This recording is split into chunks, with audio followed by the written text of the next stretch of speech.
زندگی میں اس توقع پر دوسروں کی مدد کرنا، انہیں قرض دینا یا خوش اخلاقی سے پیش آنا کہ وہ مستقبل میں ہم سے اچھا سلوک کریں گے، سراسر حماقت ہے۔ ہم دنیا میں کسی بھی رشتے سے منسلک ہوں، ہمارے رویے ان رشتوں کے ساتھ کسی صلے کی امید کے بغیر وابستہ ہونے چاہیے۔ البتہ والدین کا اپنی اولاد سے پیار ایک فطری عمل ہے، اور جس طرح والدین پر بچوں کی اعلیٰ تعلیم و تربیت کے ساتھ انہیں معاشرے کا اہم رکن بنانے کی ذمہ داری عائد ہوتی ہے، بالکل اسی طرح اولاد کی بھی ذمہ داری ہے کہ وہ والدین کی خدمات کے صلے میں ان کی اطاعت و فرمانبرداری اور خدمت کرے۔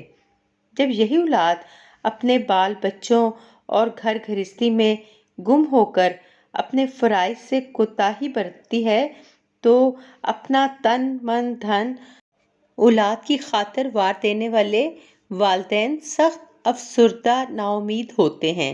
یاد رکھیے، ہم اپنے والدین کی عمر بھر کی خدمتوں ریاستوں کا تو کیا ایک رات کا بھی قرض نہیں چکا سکتے۔ زندگی میں ترتیب پیدا کریں، کھانے اور سونے کا وقت طے کریں، غیر ضروری خواہشات اور دباؤ سے دور رہیں، ورزش کریں، سادہ غذا کھائیں، عبادت کریں، اور سب سے اہم بات دینے کی عادت ڈالیں۔ پیسے دیں، مشورہ دیں، راستہ دیں، علم دیں۔ دینے کی خصوصیت صرف اللہ کی ہے۔